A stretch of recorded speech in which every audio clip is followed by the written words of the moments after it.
चलिए तब आज हम क्लास 8 का जो है ना ये वाला प्रॉब्लम सॉल्व करते हैं।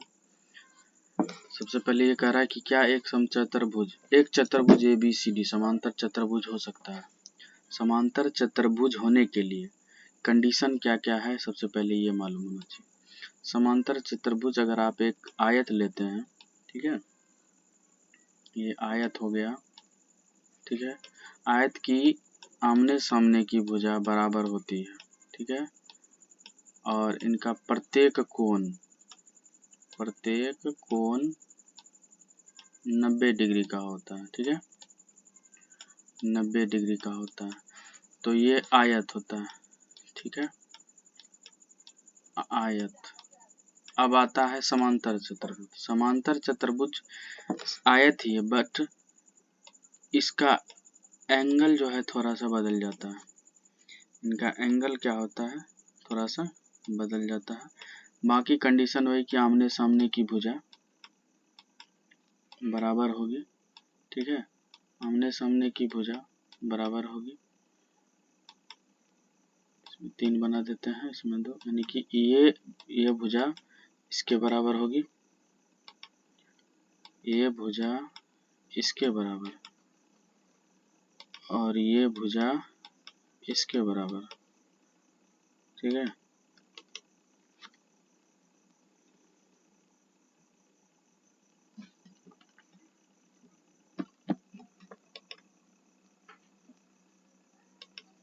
तो ये हमारा हो जाता है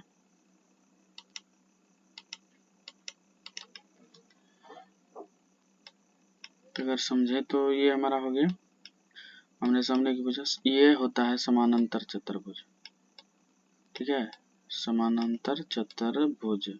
और कंडीशन क्या है, अगर मान ले कि कोण A, कोण B, कोण C, कोण D, ठीक है। तो कोण A यानी कि देखिए आसन भुजा समझना है, यानी कि एक दूसरे पे आसन कौन है, एक यानी ये भुजा और ये भुजा आसन भुजाएं हैं, और ये भुजा और ये भुजा आसन भुजा है, ये भुजा और ये भुजा आसन भुजा है, ये भुजा और ये भुजा आसन भुजा है।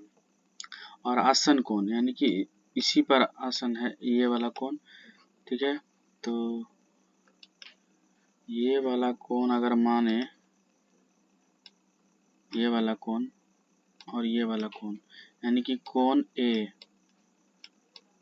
प्लस कोण B बराबर 180 डिग्री होता है, ठीक है, ये याद रखना है। यानी कि अगर आप कोण B और कोण C भी लेंगे तो ये भी 180 डिग्री होगा। कोण B प्लस कोण C ये भी 180 डिग्री होगा, ठीक है।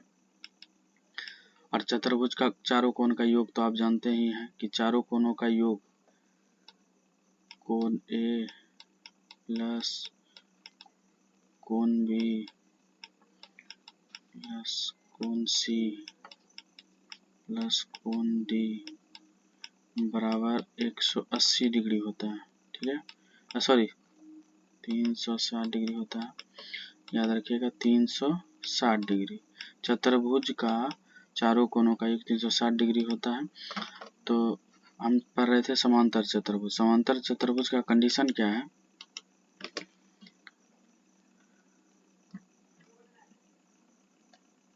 ठीक है, समांतर चतुर्भुज का कंडीशन क्या है,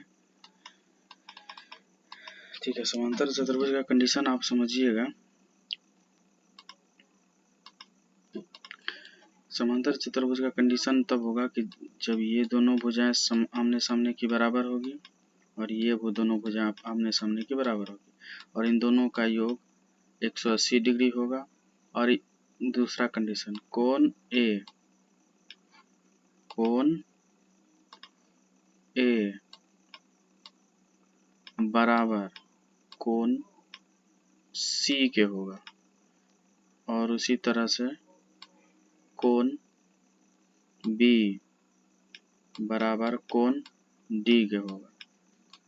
अगर कोई भी कंडीशन इस तरह का कंडीशन फॉलो करता है तो वो चतुर्भुज समानांतर चतुर्भुज होता है। तो इनमें से देख लीजिए, सबसे पहले 1 नंबर देखते हैं। तो 1 नंबर में कह रहा है कोण D और कोण B, कोण D और कोण B बराबर कोण डी और कोण बी बराबर 180 डिग्री। ठीक है,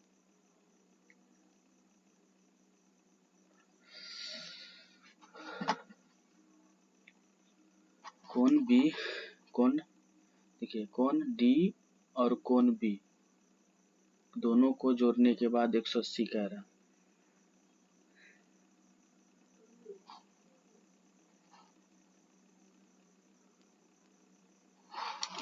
तो बताइए क्या ये समांतर चतुर्भुज है?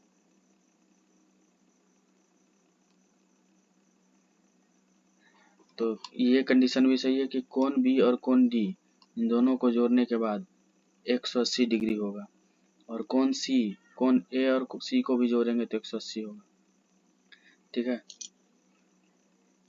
अगला कंडीशन क्या है कि ए बी बराबर डी सी 8 सेंटीमीटर है, ये 8 सेंटीमीटर, ए बी और डी सी, ए बी, ठीक है, ए बी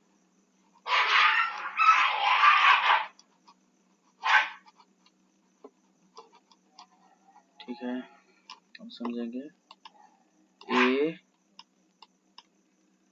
और बी, ए बी बराबर जो है, अगर हम ये लेते हैं त्रिभुज ए बी सी और डी, तो ए बी बराबर डी सी है। ठीक है, तो चलिए ये तो बराबर है, ये 8 सेंटीमीटर है, ये भी 8 सेंटीमीटर, लेकिन ए डी दिया है 4 सेंटीमीटर और बी सी दिया है 4.4 सेंटीमीटर। ठीक है, और थर्ड कंडीशन बोल रहा है कि कोण ए बराबर 70 दिया है और कोण सी 65 दिया है। तो आप ध्यान दीजिए, कोण ए अगर 70 दिया तो ये आमने सामने का कोण बराबर होता, तो सी को भी क्या होना था, 70 होना था, सी भी अगर 70 होता, ठीक है, सी अगर 70 होता तो ये एक समांतर चतुर्भुज होता, लेकिन यहाँ पे कोई भी कंडीशन समांतर चतुर्भुज का रूल फॉलो नहीं कर रहा है, इसीलिए समांतर चतुर्भुज नहीं है।